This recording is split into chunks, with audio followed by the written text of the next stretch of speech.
नमस्कार, special edition में स्वागत है आपका और मैं हूं आपके साथ नेहा दुबे। यूपी के कुशीनगर के एक पेट्रोल पंप पर एक दारोगा का रिवॉल्वर लहराते हुए वीडियो वायरल हो रहा है। आरोप है कि दारोगा ने पेट्रोल पंप पर मौजूद कर्मचारियों से अभद्र व्यवहार किया और उन्हें धमकाया। दरअसल पुलिस का काम कानून और व्यवस्था के तंत्र को सुधारना है, न कि उसे बिगाड़ना। पुलिस के संदिग्ध क्रियाकलापों से न केवल कानून और व्यवस्था की स्थिति बिगड़ती है, बल्कि जनता के बीच उसकी छवि भी धूमिल होती है। लेकिन इसके साथ ही हमें यह भी समझना जरूरी हो जाता है कि पुलिसकर्मी भी बहुत दबाव में काम करते हैं। दारोगा का इस तरह आक्रोश दिखाने के पीछे कहीं ना कहीं उसकी हताशा भी छिपी हो सकती है। आखिरकार देश में पुलिस जवानों की संख्या और तनख्वाह कम है, ड्यूटी घंटे बहुत ज्यादा है, ऐसे में उन्हें थकान और निराशा का भाव भी उनके ऊपर हावी रहता है। कुशीनगर की इस घटना को हम सालों रुके पुलिस सुधारों से भी जोड़कर देख सकते हैं। एक रिपोर्ट देखिए।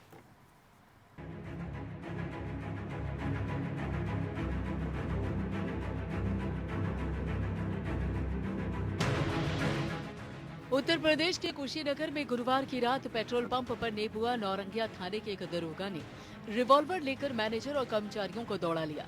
आरोप है कि इस दौरान वहां डीजल पेट्रोल भरवाने आए वाहन मालिकों से भी दरोगा भिड़ गया। एक बोलेरो चालक को पीट भी दिया। दारोगा का रिवॉल्वर लहराते हुए वीडियो सीसीटीवी कैमरे में भी कैद हो गया है। शिकायत पर एडिशनल एसपी ने दारोगा के निलंबन की कार्रवाई के लिए रिपोर्ट एसपी को भेजी है। वैसे देखा जाए तो ये कह सकते हैं कि दारोगा का इस तरह आक्रोश दिखाने के पीछे कहीं न कहीं उसकी हताशा भी छुपी हुई हो सकती है। दरअसल पुलिस स्टेशन पर प्रचुर मात्रा में पेट्रोल के लिए पैसे निर्धारित नहीं होते। ऐसे समय में जब देश के हर कोने में कोरोना ने कहर ढा रखा है, पुलिस को कानून व्यवस्था सुचारू रखने के साथ साथ कोरोना मरीजों की मदद भी करनी है। पुलिस फोर्स को इससे निपटने के लिए सरकार द्वारा किसी भी तरह की अतिरिक्त सुविधा या धन मुहैया नहीं कराया गया है। आज पुलिस विभाग में पर्याप्त पुलिसकर्मी नहीं है, न ही आधुनिक हथियार। अंग्रेजों के समय से चली आ रही भारतीय पुलिस प्रणाली में बहुत सुधार की जरूरत है। समय की मांग है कि पुलिसकर्मियों को सम्मानित वेतन मिले, 24 घंटे की ड्यूटी से मुक्ति मिले, उनके आवास पर सुरक्षा की भी उचित व्यवस्था हो। कोरोना काल के दौरान ड्यूटी करते हुए कई पुलिसकर्मियों की मौत हो गई। ऐसे में इनके परिवार के भरण पोषण की व्यवस्था हो।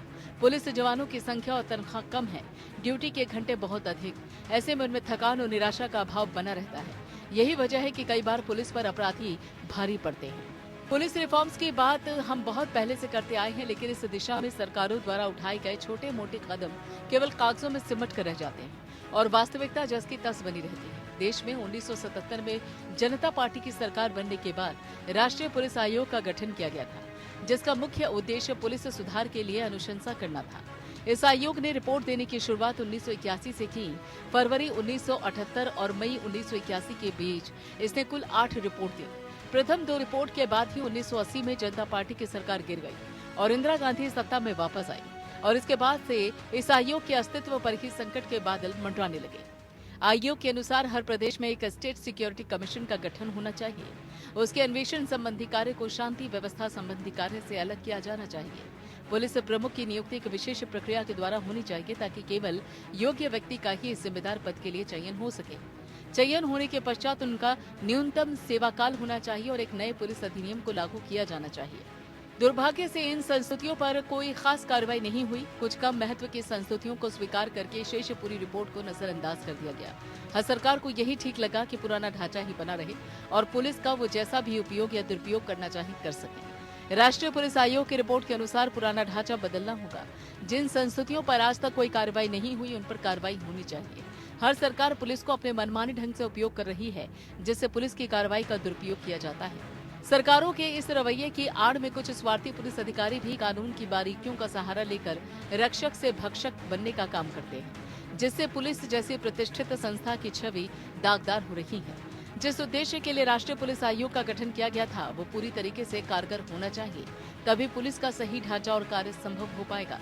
सर्वोच्च न्यायालय ने भी 2006 में 6 सूत्रीय पुलिस सुधारों का निर्देश देश के सभी राज्यों और केंद्र सरकार को दिए थे।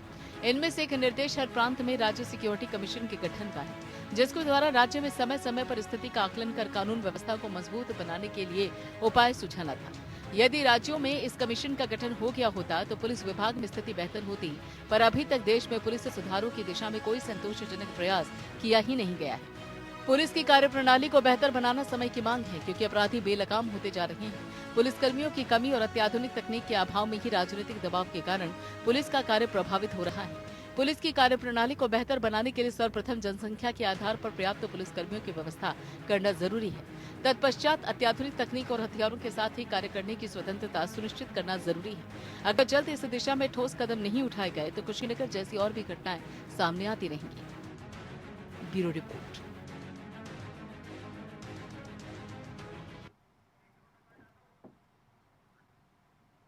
जी हाँ, तो लगातार इस तरह के मामले सामने आते हैं और ये पहली बार नहीं है जब ये मामला सामने आया हो। इससे पहले भी हमने देखा कि कई बार नशे की हालत में धुत होकर, नशे में धुत होकर दारोगा इस तरह के करतूत करते हुए दिखाई देते हैं। लेकिन सवाल इस बात को लेकर है कि ऐसे मामले क्यों बार बार सामने आते हैं।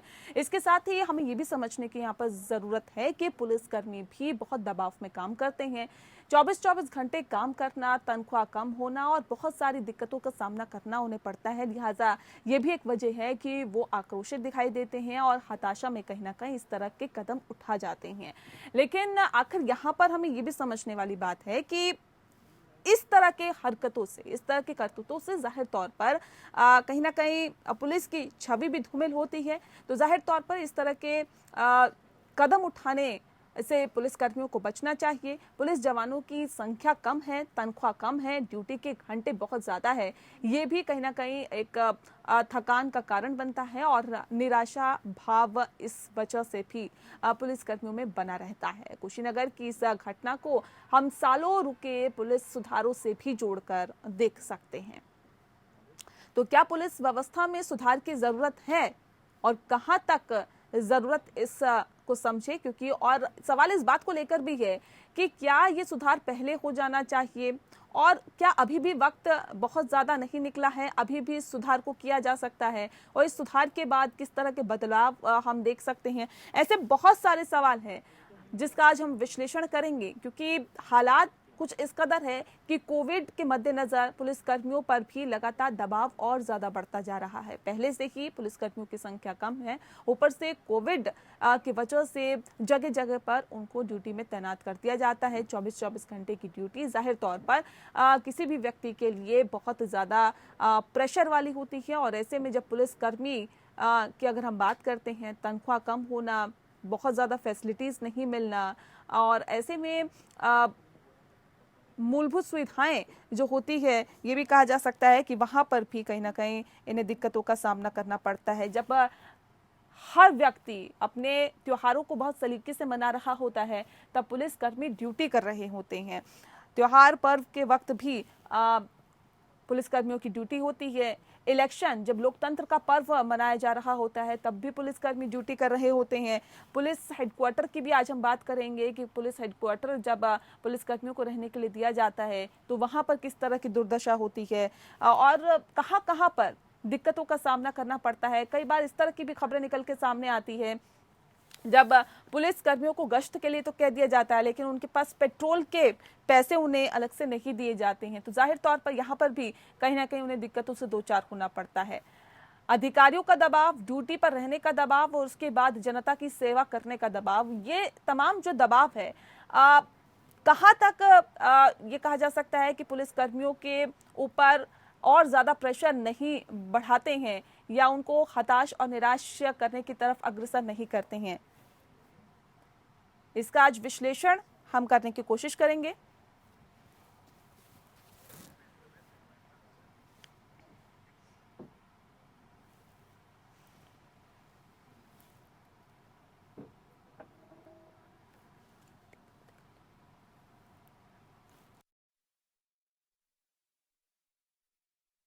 कि लगातार इस तरह के जब मामले सामने आते हैं, जाहिर तौर पर कई सवाल खड़े होते हैं। कोविड की मार सिर्फ आम लोगों पर ही नहीं बल्कि पुलिसकर्मियों पर भी पड़ रही है। ऐसे में कोविड के दौरान जब वो संक्रमित हो जाते हैं तो उनके लिए कोई अलग से इंतजामात नहीं किए जाते। जब वो हॉस्पिटल्स में जाते हैं तो जाहिर तौर पर उन्हें भी उसी तरह से दिक्कतों से दो चार होना पड़ रहा है फिलहाल, जो कि आम जनता दिक्कतों से दो चार हो रही है। ऐसे में कैसे पुलिसकर्मी आम जनता की सेवा करें और क्या ये भी एक मानसिक दबाव को और ज्यादा बढ़ाता है? यूपी के कुशीनगर कि एक पेट्रोल पंप पर एक दारोगा का रिवॉल्वर लहराते हुए वीडियो जो वायरल हुआ है। आरोप यह है कि दारोगा ने पेट्रोल पंप पर मौजूद कर्मचारियों से अभद्र व्यवहार किया और उन्हें धमकाया। दरअसल पुलिस का काम कानून और व्यवस्था के तंत्र को सुधारना है, उसे मजबूत करना है, न कि उसे बिगाड़ना।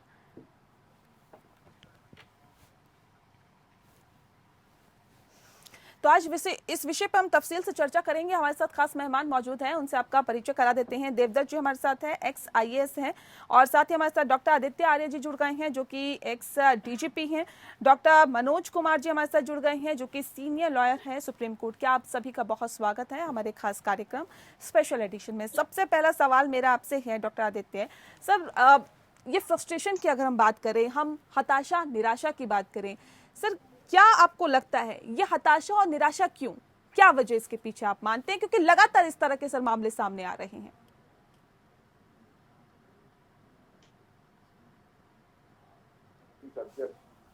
Whenever the resources are given, the government doesn't want to invest in security, and that is why the situation is so bad. Even fire service is supposed to be a planned subject. They get whatever is required there in every 5-year plan. The police is always neglected. And second thing, there is lack of political will to reform the police.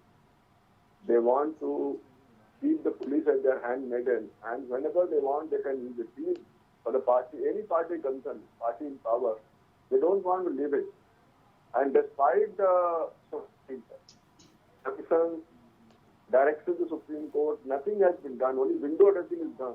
There is no fundamental change in the policing, you can say, and in reforms also. Only one is said, that is the Kerala, I think, has done a bipartisan law. State Police Act has been enacted there. That is based on the National Police Commission report. Other states are still dilly-dallying. They say, the center says police is a state subject, so let the state do. But when it comes for Indian Police Act of 1861, it is an act that is applicable all over the country. Similarly, the Indian government should go for an act, and a draft of that act has already been given by the Dharmvira Police Commission report way back in 1988 to 81. I think 80-81, the draft has already been given, but there is no political will to enact the law. And if it is not done, then I think we have no chance to reform the police. We are only talking about police reform, but nothing comes really underground. If we want to really have a change where the police becomes a police service, public service, then I think we have to go for changing the act itself, the police act that governs the policing all over the country. The police act, in the police act, if you go, then you find that the DM is the head of the policing in the district. And when it comes for the बिल्कुल, यहाँ reform की तो जरूरत है कि police व्यवस्था में सुधार हो, लेकिन देवदत्त जी सवाल इस बात को लेकर है कि रिफॉर्म की मानते हैं कि जरूरत है, लेकिन इस तरह के जब मामले सर सामने आते हैं, और ये कोई पहला मामला नहीं है, इससे पहले भी आपने देखा होगा कि इस तरह के मामले लगातार सामने आते हैं, जब नशे में धुत होकर दारोगा हुड़दंग मचाते हैं या फिर इस तरह की वारदातों को अंजाम देते हैं, इस तरह के चीजें करते हुए नजर आते हैं। सर ये पुलिस की छवि पर किस तरह से बट्टा लगाते हैं? सर लौटूंगी मैं आपके पास, देवदत्त जी से सवाल है मेरा। देखिए, हम लोगों को आज अपने देश में आवश्यकता होती है कि पुलिस की छवि को, जो आज छवि बनी है, उसमें आमूलचूल परिवर्तन किया जाए जी।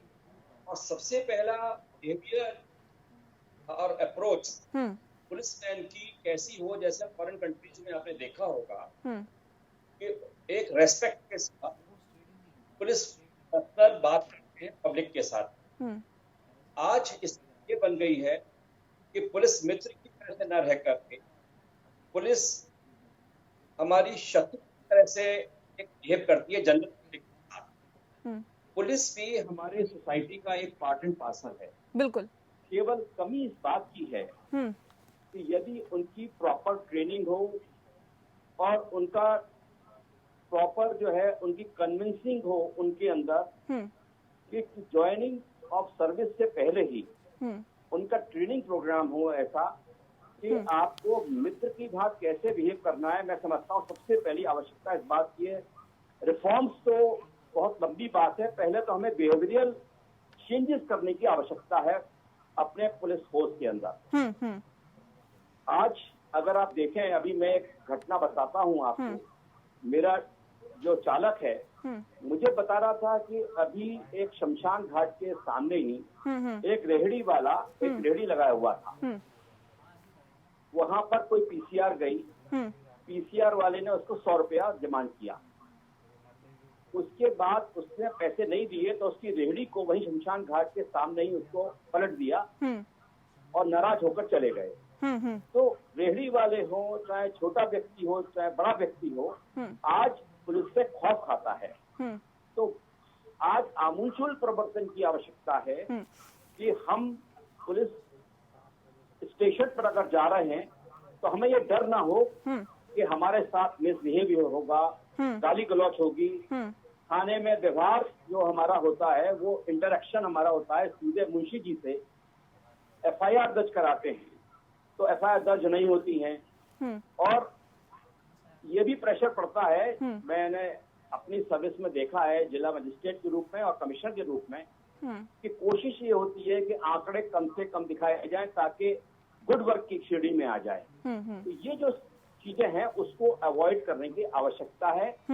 गुड वर्क उसका होना चाहिए कि किस प्रकार से इन्वेस्टिगेशन हुआ, फेयर इन्वेस्टिगेशन हुआ और जो भी हमारा व्यक्ति है जिसके खिलाफ कोई कंप्लेंट हो रही है तो उसको उसके कागजात सही समय से मिल रहे हैं ताकि उसमें कोई मैनिपुलेशन की कोई गुंजाइश ना हो। ठीक है। इसलिए आवश्यकता इस बात की है कि डॉक्यूमेंट्स जो है लिटिगेंट को टाइमली दिए जाएं और उसमें कोई किसी प्रकार की डिले ना हो। और दूसरा महत्वपूर्ण पहलू ये है कि थाने में सुप्रीम कोर्ट ने अभी कहा है कि सीसीटीवी कैमरे लगाए जाएं। उसका इम्प्लीमेंटेशन फर्स्ट प्रायोरिटी होनी चाहिए कि ताकि ट्रांसपेरेंसी रहे और महिलाओं को विशेषकर थाने पर तभी बुलाया जाए जब वहां पर महिला कांस्टेबल या महिला पुलिस अधिकारी मौजूद हो। ठीक है, ठीक है। मनोज जी, आपसे मैं जानना चाहूंगी सर, आपने पुलिस रिफॉर्म पर काफी काम किया है सर। मैं आपसे ये तफसील से जानना चाहूंगी, जिस बात का जिक्र अभी देवदत्त जी कर रहे थे कि 100 रुपए के लिए इस तरह का बिहेव पुलिस कर्मियों को करना पड़ता है, कि क्यों करना पड़ता है सर? इसके पीछे का रीजन क्या है? वही चीज हम बार बार उठा रहे हैं कि अगर फ्रस्ट्रेशन है, अगर हताशा है, निराशा है सर पुलिस कर्मियों में, तो आज ये नौबत क्यों है? जी, तो चीज मैं काफी बातों से एग्री करता हूँ जो देवदत्त जी ने बोला। सिर्फ एक पहलू अलग है थोड़ा मेरा। जिस तरीके से बार बार हम बात करते हैं पुलिस को ट्रेन करना, पुलिस किसी की भी जब एग्जाम पास करते हैं, उनकी कॉम्पिटिटिव एग्जाम होती है, वो ट्रेनिंग होती है। और ट्रेनिंग करिकुलम में कुछ कमियां हैं, उसको सुधारना वो एक एस्पेक्ट है, बट ट्रेनिंग नहीं होती ये कहना उचित नहीं होगा। जी जी जी। हर एक पुलिस वाला अंडरगो प्रॉपर ट्रेनिंग। अब रही बात की इसका जो दूसरा पहलू है जिसके ऊपर अत्याचार होता है, आम आदमी जो है, आई थिंक आम आदमी को एम्पावर करने वाला पहलू ज्यादा इम्पोर्टेंट हमारे लिए देखना कि वो रेडी वाला कहा जाए या जो हम वीडियो में देख रहे थे कि वो किसी के लाल गाड़ी पे वो बंदूक दिखा रहे थे, वो आदमी क्या करे, where should that person go. इसके लिए जो पहले नेशनल पुलिस कमीशन की जिसकी जिक्र आपने की शुरू में 79 से 81 में रिपोर्ट है, सुप्रीम कोर्ट के प्रकाश सिंह के जजमेंट है, उसमें बड़े स्पेसिफिक ऑर्डर्स है जिसकी कंप्लायंस हर एक स्टेट को करनी है कि पुलिस के लिए कंप्लेंट अथॉरिटी पीसीए की कॉन्स्टिट्यूशन हो, उसकी स्थापना की जाए। और कहीं भी ज्यादातर स्टेट और यूपी में तो इस डायरेक्शन की कंप्लायंस नहीं की है। एफिडेविट उनके हलफनामे सुप्रीम कोर्ट में लगे हैं। इक्का दुक्का कुछ स्टेट्स हैं, मणिपुर, त्रिपुरा वगैरह, जिन्होंने कंप्लायंस की है तो उन्होंने बड़े आधे तरीके से कंप्लायंस किए। वो कंप्लेंट अथॉरिटी की जगह पे अकाउंटेबिलिटी कमीशन नाम रख दिया उन्होंने। दिल्ली में इसी का ग्रीवेंस कमीशन रख दिया गया। तो कहीं ना कहीं इसमें एक पॉलिटिकल विल, ये सेंटर और स्टेट के बीच में जो गैप है, रिस्पॉन्सिबिलिटी की फंडिंग कहाँ से आएगी, लॉ एंड ऑर्डर किसकी जुड़ी, दोनों के बीच में पुलिस का एडमिनिस्ट्रेशन, पुलिस के रिफॉर्म इसके बीच में सीधा गिर जा रहा है। तो इसके लंबे दौर पे एक ही उपाय है कि सुप्रीम कोर्ट ने डायरेक्शन दिए थे नेशनल सिक्योरिटी कमीशन का, जो बिल्कुल एक नेशनल विजन क्रिएट करे और साथ में स्टेट सिक्योरिटी कमीशन का। ठीक, मनोज जी मैं आपसे ये भी जानना चाहूंगी कि आपने जी रेडी वाले के हो या बंदूक वाले के हो, किसी न किसी रूप में महाराष्ट्र में हमने करप्शन का इतना हाई पॉइंट एग्जाम्पल देखा बहुत सीनियर ऑफिसर के अगेंस्ट, ये किसी न किसी शेप में आता रहेगा। ठीक है मनोज जी, मुझे ये भी बताएं, क्योंकि आपने पुलिस रिफॉर्म के मद्देनजर एक मसौदा भी तैयार किया था, उसमें क्या कुछ सुझाव थे? हमारे सुझाव बड़े स्पेसिफिक थे। इनफैक्ट जो नेशनल पुलिस कमीशन के रिकमेंडेशंस थे उनको आगे बढ़ाने की, और सुप्रीम कोर्ट ने अपने 7 पॉइंट डायरेक्शंस को जो दिया था उसी को इम्प्लीमेंट करने के लिए तो हमारा आग्रह राज्य सरकार से भी और हर एक नेशनल गवर्नमेंट और स्टेट गवर्नमेंट को भी भेजे हमने रिपोर्ट कि आप उसको अपने अपने स्टेट पे उसको पूरी तरीके से इम्प्लीमेंट कीजिए। और साथ में जो एडिशनल चीजें हमने खासकर बोला है फोकस देने के लिए, जिसमें से एक जैसे जी ने बोला बिहेवियर इश्यूज, जिसमें पब्लिक हैंडलिंग की ट्रेनिंग स्किल मॉब को या किसी भी डिफिकल्ट सिचुएशन में एक पुलिस वाले की कंडक्ट क्या होनी चाहिए। दूसरा हमने बहुत इम्पोर्टेंटली स्ट्रेस किया था स्ट्रेस मैनेजमेंट, जो निराशावादी बात की आपने की वो बहुत निराशावादी हो जाते हैं, ये उनकी वर्क रिलेटेड जो स्ट्रेस है, चाहे वो लैक ऑफ रिसोर्सेज से हो या high long hours of working से हो या professional and private life balance से हो, किसी भी कारण से, बिकॉज ये बड़ा विस्फोटक सिचुएशन बन जाता है जब एक पुलिस वाला डायरेक्टली आम आदमी से करता है तो कहीं और उसका बम फोड़ देता है। तो वो ये जो स्ट्रेस मैनेजमेंट है ये बहुत इंपॉर्टेंट है। और तीसरा बहुत खास पहलू हमने सेट किया है जेंडर बैलेंस का। पुलिस वर्क फोर्स में जब तक रीओरेंट नहीं किया जाएगा इस रूप में कि जेंडर न्यूट्रल फोर्स है, तब तक अप्रोचेबिलिटी बहुत डिफिकल्ट रहेगी। बिल्कुल बिल्कुल, जाहिर तौर पे यहाँ पर इन बिंदुओं पर सोचने की जरूरत है। ठीक है सर, ठीक है, मैं लौटूंगी आपके पास। डॉक्टर आदित्य आर्य जी, में जो हालात जो स्थितियां हैं, पुलिस बल पर अत्यधिक बोझ होता है सर, और पब्लिक के अनुपात में अगर हम देखें तो सर पब्लिक के अनुपात में पुलिस की संख्या कम है, बहाली क्यों नहीं? कहाँ खामी, कहाँ कमियां आप देखते हैं? Again, that comes down to the resources only. सरकार रिसोर्स देना नहीं चाहती है, नई भर्तियां नहीं हो रही हैं। अब कहा गया है कि 50,000 की पॉपुलेशन पर एक पुलिस स्टेशन होना चाहिए। अगर आप दिल्ली में देखेंगे तो कोई ऐसा पुलिस स्टेशन है जिसकी पॉपुलेशन 5 लाख से कम की होगी।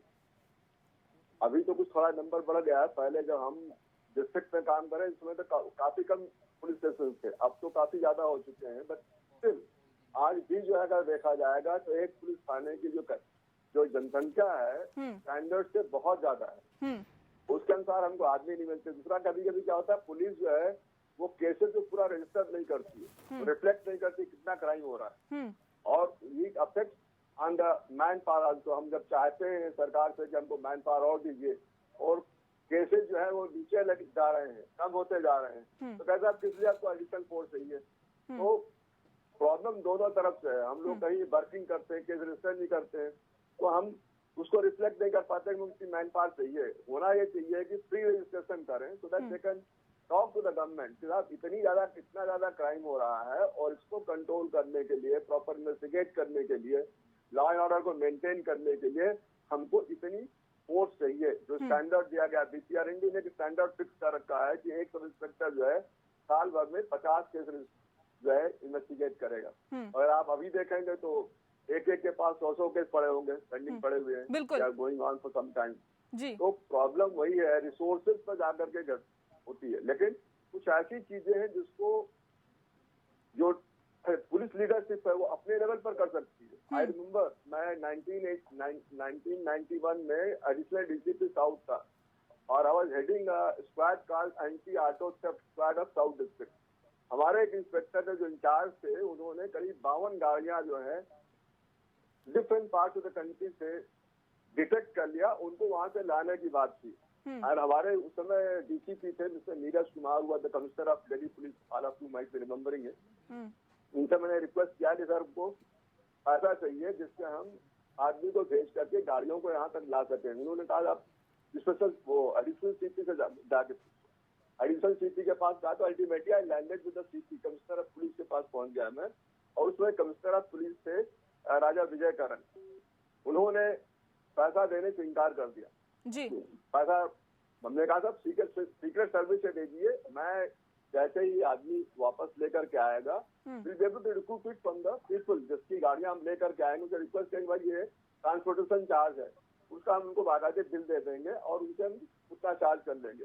हमको नहीं दिया गया। तो अल्टीमेटली क्या हुआ, आज इंस्पेक्टर भाई मेरे पास इतने पैसे नहीं है, इफ यू कैन अफोर्ड अपने किसी दोस्त से तुम उधार ले लो महीने भर का और वो लेकर के आ जाओ गाड़ियां यहाँ पर and will see what can be done.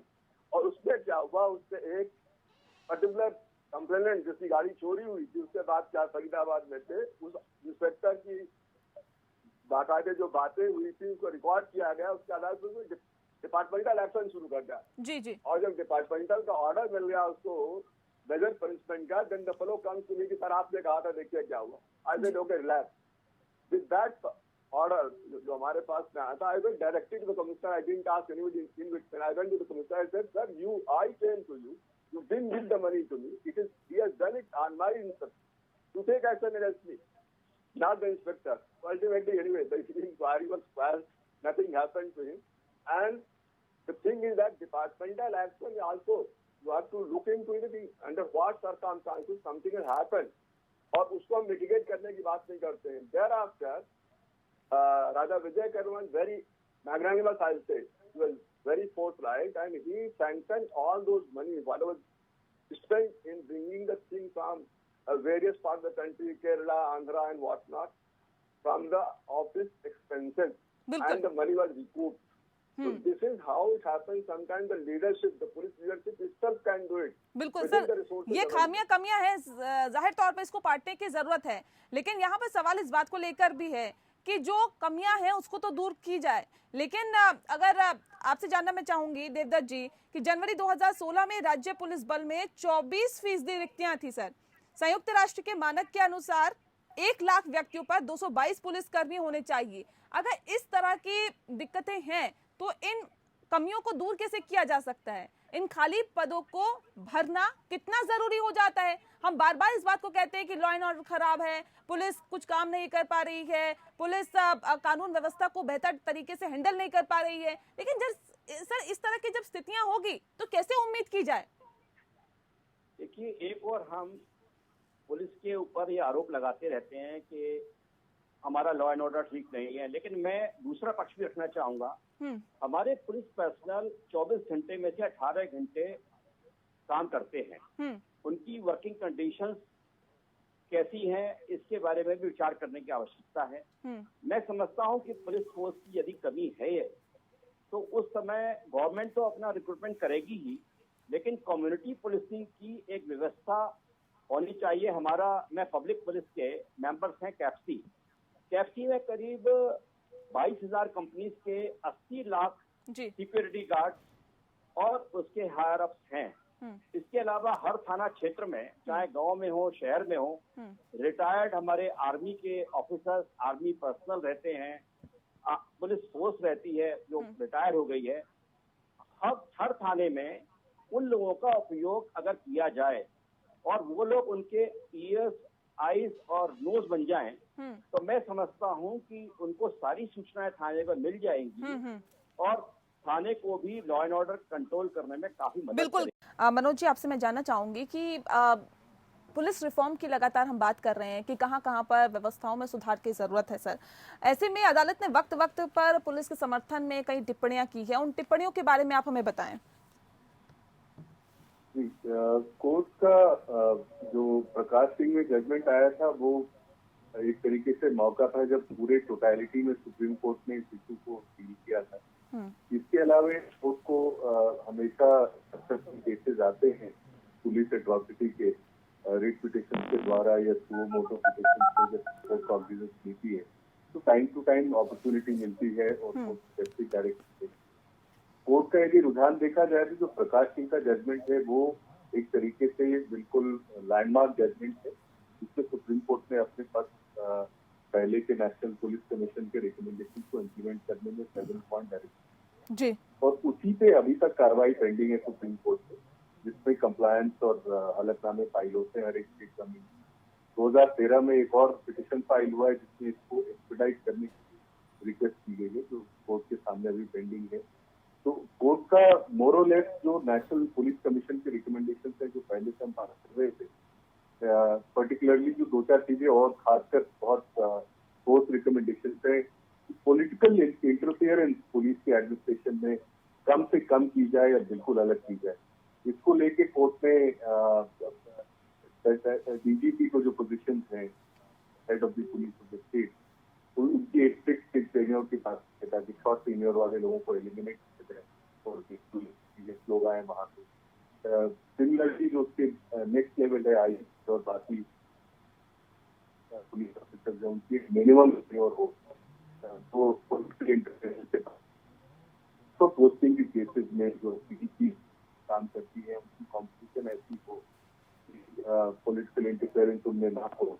Even public policing की जो अभी देवदत्त जी कर रहे थे, जिसमें रिटायर्ड लोगों को और मोहल्ले के लोगों को तरीके से एंगेज किया जाए, उसमें सबसे बड़ी हैंडीकैप ये आती है कि पुलिस की एक्शन की पुलिस रिट जुरिसडिक्शन में अकाउंटेबल। पुलिस का कोई भी एक्शन यदि हमें वायलेट करता है तो कोर्ट में अपने मूल अधिकार को इम्प्लीमेंट करने के लिए रिट जुरिसडिक्शन में जा सकते हैं। तो जब भी हम किसी बाहरी एजेंसी को यूज करते हैं तो बहुत ही लिमिटेड दायरे में उसका इस्तेमाल करते हैं। इंफॉर्मेशन गैदरिंग एक हो सकता है, कम्युनिकेशन चैनल बना के रखना एक दूसरा हो सकता है ताकि पुलिस की इंफॉर्मेशन और उनकी डायरेक्शन जल्दी से जल्दी रेलिवेंट लोगों तक पहुंच जाए और वहां से जो पुशबैक है वो पुलिस तक आ जाए। लेकिन पुलिस की जो मूल कार्रवाई है इन्वेस्टिगेशन की और लॉ एंड ऑर्डर की, जिसके ऊपर भी सुप्रीम कोर्ट ने बोला है कि इनके विभाजन होना चाहिए, ये इसकी स्किल सेट अलग है, कॉन्फ्लिक्ट ऑफ इंटरेस्ट के चांसेस हैं और एक दूसरे को इन्फ्लुएंस करता है, उससे भी सुप्रीम कोर्ट के डायरेक्शन की जो मूल कार्रवाई है पुलिस की, ये डेफिनेटली एक तरीके से एंगेजिंग प्राइवेट इंडिविजुअल पुलिसिंग के लिए जब तक बिल्कुल टोटलिटी कोई पॉलिसी में चेंज नहीं आता और उसकी रूपरेखा नहीं तैयार होती, ये फिलहाल अभी के इकोसिस्टम में संभव नहीं। कोर्ट के मेरे ख्याल से यही 7 जो बुनियादी तौर से डायरेक्शन हैं जो अभी अंडर इम्प्लीमेंटेशन। ठीक है, आपसे जानना चाहूंगी मैं आदित्य जी, दरअसल सवाल इस बात को लेकर है जिस बात का जिक्र अभी मनोज जी कर रहे थे, क्या वाकई investigation and law and order ये जो मूलभूत उनके काम है इसमें विभाजनकारी नीति को भी अपनाना चाहिए, उनके काम को कहीं ना कहीं बांटा जाना चाहिए जिससे कि उन पर प्रेशर भी कम हो? ये ऑलरेडी रिकमेंडेशंस में था कि लॉ एंड ऑर्डर और क्राइम इन्वेस्टिगेशन को अलग रखा जाए, कहीं कहीं पर प्रयास भी किया गया है, लेकिन मैन पावर की कमी के कारण क्या होता है कि we are not able to segregate completely. कुछ ये मार्क तो कर दिया गया है क्राइम इन्वेस्टिगेशन के लिए, लेकिन प्रैक्टिकली ग्राउंड पर नहीं हो पा रहा है because the man power is less. And law and order particularly in Delhi में लॉ एंड ऑर्डर की प्रॉब्लम इतनी ज्यादा है कि आदमी की ज्यादा जरूरत पड़ती है, तो क्या rush from crime investigation to law and order. ये रिकमेंडेशन के बावजूद भी ग्राउंड पर अभी तक पूरी तरह से हो नहीं पाया है और ये जरूरी है। अगर ये हो जाएगा तब हमारे ख्याल से इन्वेस्टिगेशन और लॉ एंड ऑर्डर दोनों अच्छी तरह से मैनेज हो सकते हैं। But again the man power has to be increase and that is again dependent on the resources. Whether the government is ready to pay, the central government or the state government, are they ready to invest that much of money in the manpower? And if they don't do it, anyway, we will not be able to get this thing. Sir, इसमें ये वजह कितनी ज्यादा बड़ी दिखाई देती है आपको कि पुलिस के निचले वर्ग का प्रमोशन नहीं हो पाता है, और अगर होता है तो कम से कम एक ही बार होता है सर। ऐसे में जाहिर तौर पर ये भी एक दूसरे को जन्म देता है और ये अक्सर देखने के लिए मिलता है। राज्य पुलिस बलों में 86% सर कांस्टेबल होते हैं और ऐसे में वो अपने सेवा काल के दौरान कांस्टेबल आमतौर पर एक ही बार पदोन्नति उनकी हो पाती है, और ऐसे में सवाल इस बात को लेकर है कि उन्हें अच्छा काम करने के लिए वो प्रोत्साहित भी नहीं हो पाते। ये भी कहीं ना कहीं एक गुस्सा, एक हताशा, एक निराशा की भावना उनके जहन में होती है कि एक ही बार पदोन्नति होनी है, बार बार उनको प्रमोशन भी नहीं मिलना, क्यों अच्छा काम करना, क्यों बेहतर काम करना, ये भी एक वजह रहती है सर। नहीं, डिस्पाइट ऑल दिस थिंग्स जो लोग अच्छा काम तो कर ही रहे हैं, ऐसा नहीं कि अच्छा काम नहीं हो रहा है, अच्छा काम तो हो रहा है, लेकिन हाँ जितना आप कह रही हैं जिस हद तक होना चाहिए उतना नहीं हो रहा। I can understand that. और जब तक हम दो चीजें खास करके हैं, हमारा जो वर्क हाइजीन होता है दैट हैज इम्प्रूव। हमारे वर्क हाइजीन उतने अच्छे नहीं जितना होना चाहिए, आइडियल नहीं है। और वर्क हाइजीन में 2-3 चीजें हैं। एक तो रहने का, उनके रहने का क्या प्रबंध है, उनकी सैलरी कैसी है, उनकी वर्किंग कंडीशन कैसी है, what is the working hours. अगर आदमी 24 घंटे काम करता रहेगा तो चलिए he will be over stress. Particularly आजकल के समय में आप देख रहे हैं view of this pandemic, COVID-19 pandemic, our people are overstressed. The manpower is overstressed. So they are not able to get even proper rest for themselves. What you have sleep, not even rest. Sleep is quite far off. If they are able to get proper rest also, at least wherever they are, they can rest for an hour or two and then do go on duty and be done. They don't get that. They are continuously working almost 18 to 20. So this problem is that is reflecting the behavior also. उनका जो conduct है public के साथ, आपने देखा होगा कि transcend limit, जो एक लिमिट होती है सिविक लिमिट जिसमें उनको बिहेव करना चाहिए, उसको ट्रांसग्रेस कर जाते हैं। उससे ज्यादा बिहेव करते हैं, उसको हम लोग कहते हैं अनसिविलाइज्ड मैनर है, या उनको ऐसा नहीं करना चाहिए तो इन्होंने कर डाला। तो हाई हैंडेडनेस की बात कहीं कहीं पर आती है only because of these things. हताशा भी है। अब अगर कोई कांस्टेबल ज्वाइन करता है सर्विस, 15 साल तक कांस्टेबल रहता है, व्हाट इज द इंटरेस्ट? बिल्कुल, ये कहीं ना कहीं एक निराशा को जन्म देता है। आपसे मैं जानना चाहूंगी देवदत्त जी, सवाल इस बात को लेकर है जिस बात का जिक्र अभी आदित्य जी कर रहे थे। आप रहने की व्यवस्था करना, सर पुलिस हेडक्वार्टर्स के किस तरह के हालात रहते हैं, इससे बहुत अच्छी तरह मेरे ख्याल से आप वाकिफ होंगे। वर्किंग आवर्स की अगर हम बात करें, 18 घंटे, जिस बात का जिक्र आप भी थोड़ी देर पहले कर रहे थे कि 18 घंटे अगर पुलिस कर्मियों को काम करना पड़ रहा है, ये भी एक एक्स्ट्रा प्रेशर को कहीं ना कहीं क्रिएट करते हैं। साथ ही साथ अगर हम सैलरी की बात करें, सैलरी उतनी ज्यादा नहीं होती है सर जितनी कि उनके ऊपर वर्क प्रेशर होता है। तो क्या इस और भी ध्यान देने की जरूरत है क्या, और क्यों इस और ध्यान नहीं दिया जाता है? You'll be surprised to know that a constable is not supposed to be skilled worker. He has been armed with teeth. He has a carbine with him, a revolver, a rifle, or whatnot.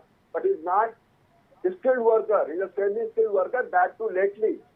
Earlier, he was supposed to be an unskilled worker. A daftari who carries a file from one office to another office is a skilled worker. So this is the anomaly in the pay commission itself. People don't understand the nature of the work and how to categorize the people. So that is how this is creating a hiatus. Sir, ये कितनी बड़ी विडंबना है जिस बात का जिक्र अभी आदित्य जी कर रहे हैं। देवदत्त जी, ठीक है सर, मैं लौटूंगी आपके पास। ये कितनी बड़ी विडंबना है सर? देखिए, पुलिस पर्सनल जो आज अब कंडीशंस में काम कर रहे हैं, मैंने बहुत नजदीक से देखा है एज कलेक्टर एंड कमिश्नर। जी जी जी, बहुत विषम स्थितियां होती हैं थाने पर। कई थाने पर ऐसा भी है कि स्थायी निवास भी नहीं है। तो जब भी हमारा जो फोर्स है उस फोर्स के अनुसार, चाहे कांस्टेबल हो, हेड कांस्टेबल हो या सब इंस्पेक्टर्स हो, उनकी स्थायी व्यवस्था रहने की आवश्यक है। हमारे पुलिस फोर्स को ये भी पता नहीं होता कि उनकी फैमिली में कौन से बच्चे किस क्लास में पढ़ रहे हैं, कैसी उनकी हेल्थ है। वो इतना ओवरवर्क्ड है सारे के सारे हमारा पुलिस फोर्स की आवश्यकता एक ह्यूमैनिटी टच भी देने की आवश्यकता है। जहाँ एक और हम उनसे एक्सपेक्ट करते हैं कि भाई आइडियल पुलिसिंग करें, तो सोसाइटी का भी ये धर्म है और गवर्नमेंट का ये काम है। तमाम सुप्रीम कोर्ट के ऑर्डर्स हुए हैं। सुप्रीम कोर्ट ने जो हमारे प्रकाशन जी जो डीजीपी रहे हैं, उनकी एक पिटीशन पर सुप्रीम कोर्ट ने कई सारे आदेश किए थे। उसमें पहला आदेश तो अभी तक इम्प्लीमेंटेशन वो डीजीपी का टेन्योर 2 साल का हो। ये इंश्योर होना चाहिए कि भाई जो एसएसपी या जो कप्तान भेजे गए हैं जिलों में, उनका टेन्योर सही हो। अब ये पता नहीं लगता कि कौन आदमी कितने दिन रहेगा, लेकिन अब काफी राज्यों ने इस पर काफी काम भी किया है और मैं समझता हूं कि उससे बेटरमेंट होगा। दूसरा जो अभी बात आ रही थी कि इन्वेस्टिगेशन का और लॉ एंड ऑर्डर का ये अलग अलग विंग होने ही चाहिए, क्योंकि जो लॉ एंड ऑर्डर में लोग लगे रहते हैं उनके पास इन्वेस्टिगेशन का टाइम ही नहीं रहता। और फिर इन्वेस्टिगेशन जब पुअर होता है तो कोर्ट में जो एक्विटल है वो बहुत नहीं हो पाते हैं। अभी भी हमारा केवल 47% जो है एक्विटल हो रहा, मतलब अभी कन्विक्शन हो रहा है और बाकी एक्विटल हो जाता है। तो जितना अच्छा हमारा इन्वेस्टिगेशन होगा, उतना ज्यादा हमारी सजाएं होंगी। तो इस पर भी ध्यान देने की आवश्यकता है कि प्रॉपर इन्वेस्टिगेशन हो और टेक्नोलॉजी का पूरा इस्तेमाल हो। अभी हालत ये है कि हमारे कांस्टेबल्स को जो टेक्नोलॉजी है उसके संबंध में भी काफी जानकारी नहीं है। उनको एलिमेंट्री नॉलेज प्रत्येक स्तर पर होनी चाहिए। आज टेक्नोलॉजी इतनी एडवांस है कि उसका उपयोग पुलिस फोर्स के द्वारा किया जाना आवश्यक है। बिल्कुल आवश्यक है और जाहिर तौर पे किया भी जाना चाहिए। मनोज जी, मेरा सवाल आपसे है सर, मैं फिर लौटूंगी आपके पास देवदत्त जी। सवाल इस बात को लेकर है कि पुलिस आधुनिकीकरण की अगर हम बात करते हैं सर, इस संबंध में भी कभी कोर्ट की टिप्पणी आई और क्या कुछ रहा उस वक्त? चाहे आधुनिकीकरण की बात हो या वर्किंग कंडीशंस की बात हो या बजट की बात हो, ये जितनी भी इंग्रेडिएंट्स हैं पुलिस की अच्छे वर्किंग की, इसी के आलोक में सुप्रीम कोर्ट ने सिक्योरिटी कमीशन की डायरेक्शन दी जी। और ये बड़ा इम्पोर्टेंट है एक चीज समझना कि कोर्ट बैठ के डायरेक्शन नहीं दे सकते कि किसको कितने पैसे मिले, हर एक पुलिस स्टेशन को, स्टेट को के लिए इतनी बजट मिले और रिक्रूटमेंट और हो। पुलिस एक कोर्ट जो है डायरेक्शनल अप्रोच के हिसाब से अपने ऑर्डर पास कर सकती है, जो कोर्ट ने किए हैं। अब रही बात प्रॉब्लम कहाँ पे है, प्रॉब्लम यहाँ पे है कि पुलिस एडमिनिस्ट्रेशन की जो पूरी हमारी वर्क फोर्स है पुलिस सेटअप में अकाउंटेबिलिटी पॉलिटिकल क्लास को है। जबकि कोर्ट चाहती है और कॉन्स्टिट्यूशन और हर एक तरीके से ये इंटेंशन है कि पुलिस की अकाउंटेबिलिटी आम आदमी को हो। तो जहां भी अभी तक जितनी प्रॉब्लम खड़ी हुई है, बड़े स्केल पे हम बात करें तो मैनिपुलेशन, ट्रांसफर पोस्टिंग में और नेपोटिज्म और इसी के आलोक में सब डायरेक्शन से कि डीजीपी का फिक्स टेन्योर हो, मिनिमम इसके टेन्योर हो, राजनीतिकरण की भी हम बात करेंगे सर, जाहिर तौर पे बहुत महत्वपूर्ण है। नीचे वाली प्रॉब्लम्स है जी, बहुत महत्वपूर्ण है सर, आप इस मसले को उठा रहे हैं, ये जाहिर तौर पे बहुत महत्वपूर्ण है सर। मैं आऊंगी आपके पास, लेकिन आदित्य जी सवाल इस बात को लेकर है सर, अगर हम पुलिस आधुनिकीकरण में फंड का इस्तेमाल सही तरीके से नहीं होता, इसकी बात करें तो ये बदमाशों से लड़ने में क्या पुलिस की क्षमता को भी कम कर देता है? क्योंकि कैग के ऑडिट में राज्य पुलिस बलों में हथियारों की कमी पाई गई है सर, और ये भी कहा गया है कि जैसे राजस्थान, पश्चिम बंगाल के पुलिस बलों में अपेक्षित हथियारों में क्रमशः ये कहा जाता है कि 75% और 71% कमी है हथियारों में। तो जाहिर तौर पे कहा जा सकता है कि अगर इस तरह की चीजें निकल के सामने आती है तो ये बदमाशों से लड़ने में पुलिस की क्षमता को कम करता है। अभी मॉडर्नाइजेशन, पुलिस का मॉडर्नाइजेशन जो शुरू हुआ है उसमें weapon and housing has been taken as one of the priorities.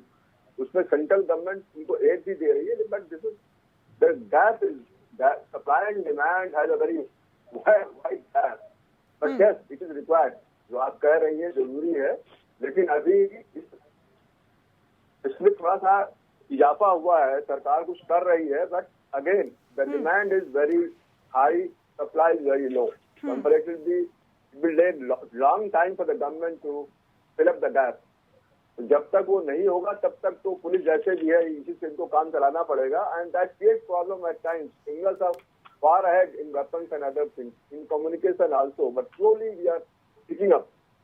Police picking up, communication facilities भी बढ़ रही है, वेपनरी भी बढ़ रही है, पहले से काफी अच्छी हो गई है, बट अभी जितनी मात्रा में होना चाहिए उतनी मात्रा में नहीं हुई। बिल्कुल, और ये जाहिर तौर पे विडंबना है सर, इसे कहा जा सकता है, और ये दुर्भाग्यपूर्ण है। बहरहाल आदित्य जी, आप जाती है ना, रिसोर्सेज की कमी है। जब तक रिसोर्सेज इयरमार्क नहीं किए जाएंगे इस चीज के लिए, हमारे ख्याल से बेस्ट होगा if the police can be brought under plan subject, so that it gets every 5 years it gets an amount for its development. वो नहीं है। नॉन प्लान सब्जेक्ट में क्या होता है, कभी आपको पैसा मिलता है, कभी नहीं मिलता है, and that creates problem. You are not able to carry on your project. जो भी प्रोजेक्ट आपने शुरू कर रखा, पैसे नहीं तो प्रोजेक्ट बीच में रुक जाती है। बिल्कुल, क्रिएटिंग प्रॉब्लम। अगेन एक्चुअली हमारे अनुसार तो लगता है सब कुछ आकर के पॉलिटिकल विल पावर और रिसोर्सेज पर हमारा जो है पुलिस मॉडर्नाइजेशन या पुलिस रिफॉर्म जो है वहीं आके अटक जाते हैं। तो अगर इन दो चीजों पर ध्यान दिया जाए कि रिसोर्सेज प्रोवाइड किए जाएं, पुलिस की अकाउंटेबिलिटी बढ़ाई जाए और पॉलिटिकल विल हो कि इनको हम आज पर law, rule of the law को जो है इम्प्लीमेंट करने के लिए पुलिस को हम फ्री हैंड देंगे, तब होगा। बिल्कुल, इसी मसले पे हम आएंगे क्योंकि ये बहुत जरूरी है कि पॉलिटिकल विल होना बहुत जरूरी है, जिस बात का जिक्र बार बार डॉक्टर मनोज जी कर रहे हैं। देवदत्त जी, सवाल इस बात को लेकर है, नापाक गठजोड़ की अगर हम बात करें, नेता, नौकरशाहों और अपराधियों के गठजोड़ की अगर हम बात करें, सर इस गठजोड़ को टूटना कितना जरूरी है? अगर हम पुलिस रिफॉर्म की बात करते हैं, अगर हम पुलिस व्यवस्था की बेहतर होने की बात करते हैं, तो ये कितनी बड़ी रुकावट है सर? लोकतंत्र में ये आवश्यक भी है कि गवर्नेंस तो हमारी जो सरकार बनती है उस सरकार के गृह मंत्री हों या मुख्यमंत्री हों, केंद्र में गृह मंत्री हों जी, तो उनका इंटरफेरेंस तो आवश्यक भी है, लेकिन अकाउंटेबिलिटी चाहे नेता के लेवल पर हो चाहे वो ऑफिसर्स के लेवल पर हो, अकाउंटेबिलिटी की आवश्यकता है। और अधिकारियों को भी चाहिए कि जो कार्य करें वो कॉन्स्टिट्यूशनल के, अपने कॉन्स्टिट्यूशन के हिसाब से करें, और उनके अंदर ये हिम्मत होनी चाहिए ना करने की। अगर कोई काम ऐसा बताया जाता है तो उनको ना करने की भी हिम्मत होनी चाहिए। मैं ये समझता हूँ कि इसमें एक पारस्परिक जो गठजोड़ इसलिए बना है कि पॉलिटिकल सिस्टम में लोग चाहते हैं कि उनके हिसाब से काम हो जाए, और उनके जो गुर्गे होते हैं वो लोग कोई अपराध कर देते हैं तो वो उनको बचाने की भी कभी कभी चेष्टा होती है।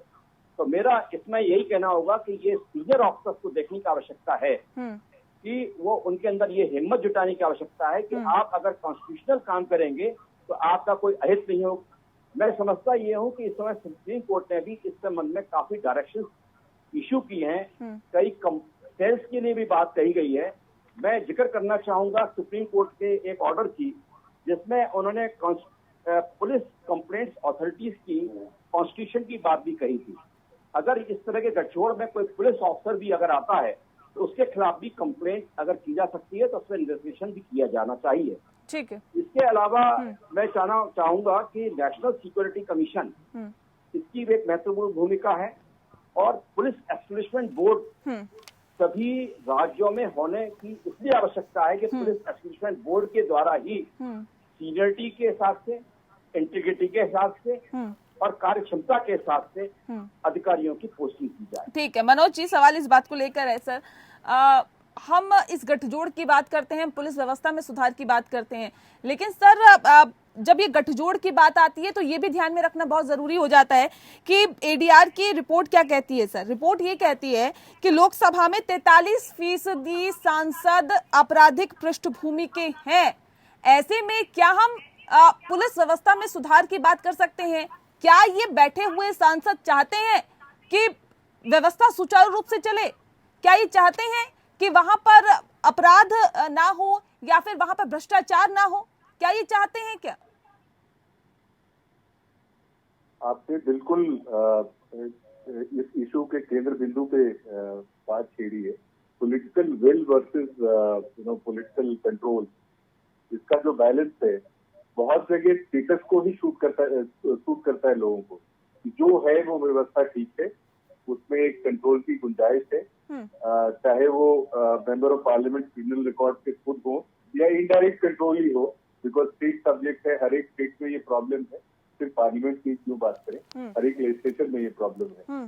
तो political will versus political control, ये जो बैलेंस है तो इसी को सुप्रीम कोर्ट या कोर्ट के इंटरवेंशन से या नेशनल पुलिस कमीशन के इंटरवेंशन से, जिसके रिकमेंडेशन कोर्ट ने ओके किए थे, जो अभी देवदत्त जी लिस्ट आउट कर रहे थे, ये इन सबका डायरेक्शन वही है, इस गठजोड़ को तोड़ा जाए बिल्कुल। और पॉलिटिकल कंट्रोल जब तक रहेगा उसमें पुलिस को नॉर्मल काम करने में इतनी प्रॉब्लम आएगी। पब्लिक की जो कॉन्फिडेंस है, लोगों का, आम आदमी का कॉन्फिडेंस है, चाहे वो रेडी वाला हो, कहाँ जाएगा कंप्लेन करने, जो पॉलिटिकल क्लास है वो एक अकाउंटेबिलिटी कमीशन नहीं बनने देगी, पुलिस की अपनी इंडिपेंडेंस की, उनको फ्रीडम चाहिए हैंडल करने का, जिस तरीके से वो काम करते हैं उसमें इंटरफेरेंस आएंगे पॉलिटिकल। कुछ इसकी कुछ झलक देवदत्त जी अपने डिस्कशन में रेफर कर रहे थे कि कुछ लोग छुड़वाना चाहते हैं जो क्राइम करते हैं वगैरह, बट बहुत तरह की ऐसी इंटरफेरेंस होती है। इसके अलावा उस तरह की इंटरफेरेंस की प्रॉब्लम, उसके अलावा ग्रीवियंस रिड्रेसल, पब्लिक का तो एक हो गया कि अकाउंटेबिलिटी कमीशन बना दीजिए और किसी पुलिस ऑफिसर के अगेंस्ट कंप्लेन कर सके, बट इवन इंटरनली ये जो भाई साहब बंदूक लेके पेट्रोल पंप पे घूम रहे थे, बहुत फ्रस्ट्रेटेड है, बहुत निराश है, ये इंटरनली यदि सिस्टम से स्ट्रेस है तो ये कहा जाए, कौन सुनेगा? ये जब तक two way communication internally police में नहीं होगी, जब तक टू वे कम्युनिकेशन पब्लिक के साथ नहीं होगी, और ये दोनों कम्युनिकेशन चैनल बहुत जरूरी है, बिल्कुल इसमें कॉम्बिनेशन बैठाना बहुत जरूरी है, और जाहिर तौर पे कहा जा सकता है कि यहाँ पे व्यापक सुधार की जरूरत है। बहरहाल बहुत शुक्रिया आप दोनों मेहमानों का हमारे साथ इस खास चर्चा में शामिल होने के लिए। इसी के साथ स्पेशल एडिशन में इतना ही। नमस्कार।